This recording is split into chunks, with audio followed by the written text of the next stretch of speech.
கர்த்தர் வந்து நான் ரட்சிக்கப்பட்ட புதுசில் எனக்கு ஊழியம் அப்படின்னு எனக்கு வந்து ஒரு தரிசனம் மூலமா ஒரு ஊழியக்காரமான பேசுறது வந்து ஜெபம் பண்ணுறது, எல்லாருக்காக ஜெபம் பண்ணுறது. அது வந்து ரொம்ப இன்ட்ரெஸ்டாக ரொம்ப நாள் நல்லா பண்ணிட்டு இருந்தோம். பழைய ஆளுங்களுக்கெல்லாம் தெரியும். டெய்லி ஒரு நாள் தவிர பேப்டிஸில் டியூட்டி முடிச்சுட்டு வந்தவொடனே போய் உட்காந்துட்டு ஜெபம் பண்ண ஆரம்பிப்பேன். ஒரு டீமே பரிமளக்கா இல்லை ஒரு டீமே சேரும். டெய்லி நாங்கள் ஒரு நாள் தவிர சபையில் கூடி ஜெபம் பண்ணுவோம் ஊருக்காக. அது மாதிரி ஒரு ஜெபங்கள் அதிகமாக எழுந்திருந்தது. அப்போ தான் எனக்கு கர்த்தருக்காக நம்ம வந்து ஒரு ஏதாவது ஊழியம் செய்யணும், ஒரு ஊழியம் பண்ணணும், கர்த்தருக்காக போயிட்டு இது இல்லை இயேசு பற்றி சொல்லணும் அப்படி நம்ம என்ன செய்யணும் வேதத்தில் தெரிஞ்சுக்கணும். நான் பண்ணேன். நான் 97 வந்து போஸ்டல் மூலயமா பிடிஹெச் படிக்கிறதுக்கு அப்ளை பண்ணேன். ஒரு 2 பேப்பர் எழுதினேன். அதுக்குள்ளே எனக்கு ஆக்சிடெண்ட் ஆயிடுச்சு. அந்த படிக்கத்தை நான் அப்படியே விட்டுட்டேன். கர்த்தர் வந்து என்னை தெரிஞ்சுக்கல, ஊழியத்துக்காக தெரிஞ்சுக்கல, நான் விட்டுட்டேன், அசால்ட்டாக விட்டுட்டேன். ஆனால் திரும்பி இத்தனை வருஷம் கழிச்சு இந்த 22 படிக்கணும் போது சரி கர்த்தர் நம்மளை வந்து இப்போ தான் ஒரு பிரியமுள்ள ஒரு பாத்திரமாக நம்மளை நினச்சிருக்காரு போல், நம்ம படிக்கலான்னு போனேன்.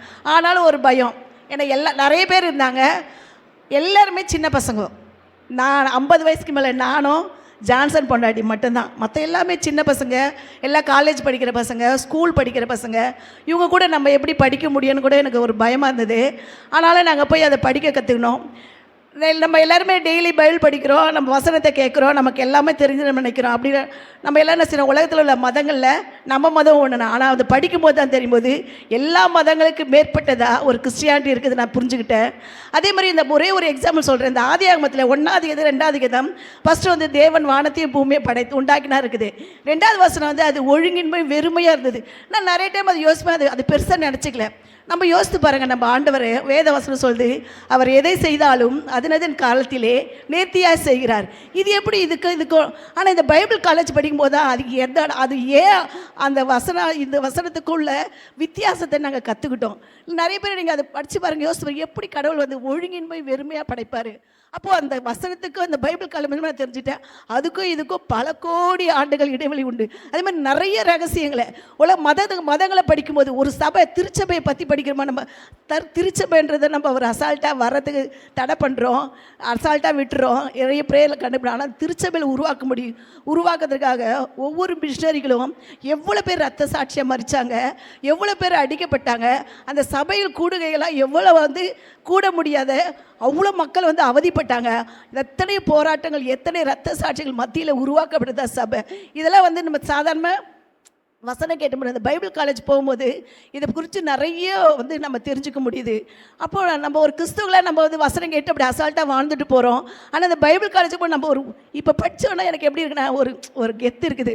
நான் இப்போ தான் நான் ஒரு கிறிஸ்துவனை ஃபீல் பண்ணுறேன். ஏன்னா என் மதம்னா எப்படி, இந்த உலகத்தில் என்னோடய மதம் எப்படி தலை சிறந்திருக்குது, இந்த சபை உருவாக, இந்த ஊழியத்தை கட்ட, இந்த வசனங்கள் மக்களுக்கு சொல்ல எத்தனை பேர் செத்துருக்காங்க, எத்தனை பேர் அவமானப்படுத்தப்பட்டிருக்காங்க, எத்தனை பேர் கொல்லப்பட்டிருக்காங்க. படிக்கும்போது நம்மளாம் ஒன்றுமே இல்லை, எந்த ஜாலியான ஒரு வாழ்க்கை வாழ்ந்துருக்கோம். இதுவே நம்ம கஷ்டம்னு ஃபீல் பண்ணுறோம். இந்த ஊழியங்களை உருவாக்க எத்தனை பேர்கள் வந்து எவ்வளோ பாடுபட்டிருக்காங்க, எத்தனை கிரயங்களை கொடுத்துருக்காங்க.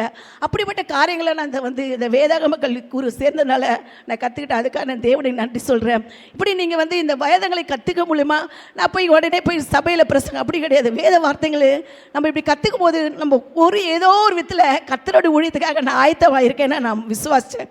ஏதோ ஒருவேளை கர்த்தர் என்னை எப்போ பயன்படுத்த நினைக்கிறாரோ அப்போ நான் போய் பண்ணி. ஏன்னா இப்போ உலகத்தில் நிறைய இடத்துல சபை நடத்துகிறேன்னா ஏதாவது ஒரு தகுதி வேணும், ஒரு பேசிக் குவாலிஃபிகேஷன். ஒரு வேலை செய்யணும்னா ஒரு பேசிக் குவாலிஃபிகேஷன் வேணும். அப்போ ஊழியம் மட்டும் படிக்காதவன் தெரியாதவன் போகணுன்றது கிடையாது. ஏன் அதை நல்லா படித்து நல்ல கர்த்தருடைய வார்த்தைகளை தெரிந்து கொண்டு போய் தேவனுடைய வார்த்தையில் தைரியமாக சொல்லலை, அந்த மாதிரி நான் நினச்சிக்கிட்டேன். அப்படி நினைக்கும் போது இத்தனை பேர்கள் இங்கே எத்தனையோ வாலிபர்கள் இருக்கீங்க, நீங்களாம் கூட இயேசுவை இந்த காலத்தில் தீப்பாக தெரிஞ்சுக்கணும். கர்த்தர் யார், திருச்சபை என்ன, இந்த ஊழியங்கள் வர ஒவ்வொரு பரிசுத்தவான்கள் பட்ட பாடுகள் என்ன, எத்தனை அவமானங்கள் என்ன, அத்தனையும் நம்ம வேதாக கல்லூரியில் இப்போ அப்படி டீப்பாக படிக்கும்போது நமக்கே ரொம்ப ஆச்சரியம். நிறைய விஷயங்கள் நம்ம நினச்சிட்டு இருக்கோம்.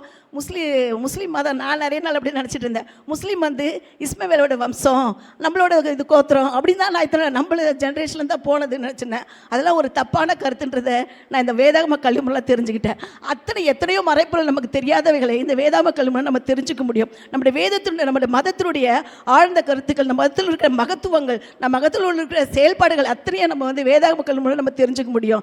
படித்த பிள்ளைங்க எத்தனையோ பேர்கள் தங்கள் வாழ்க்கை இந்த நேரத்தில் வீணாக இருக்கீங்க. வாரத்துக்கு ஒரு நாள், அதுவும் 3 மணி நேரம் நீங்களும் போய் கற்றுக்க. 50 வயசுக்கு மேலே நானே படிக்க முடிச்சுன்னா சின்ன பிள்ளைங்களாம் நீங்கள் நல்லா படிக்கலாம். நம்ம எல்லாத்தையும் வேதங்களை கற்று இது ஆயத்தமாக இருக்கிற ஒரு நாட்களில் நம்ம நிற்கிறோம். ஏன்னா உலகத்தில் நடக்கிற நிகழ்வுகளை நீங்கள் பார்த்துட்ருக்கீங்க. எல்லா இடத்துல அக்கிரமக்காரன் பெருகிற, துன்மார்க்கன் பெருகியிருக்காங்க.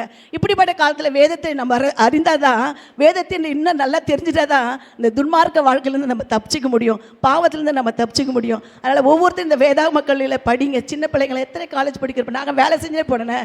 வாரத்துக்கு ஒரு நாள் தான் லீவு. அதை காலையில் வந்து சர்ச் அட்டமெண்ட்டு டிஃபன் செஞ்சு லஞ்சு செஞ்சு அங்கே போய் எப்படி நாங்கள் கூட ரெஸ்ட் இல்லாத, நீங்கள் ரெஸ்ட்டு அதெல்லாம் பார்க்கவே கூடாது. கர்த்தருடைய வார்த்தைகளை கற்றுக்கொள்ள ஆயத்தமாக இருங்க. கர்த்தரை மட்டுமா எங்களுக்கு தெரிஞ்ச இந்த வேதாகமக்களின் பயிற்சியை படிக்க கர்த்தர் கிருபை செய்தபடியால் தேவனை நன்றியோடு ஸ்தோத்திரிக்கிறேன்.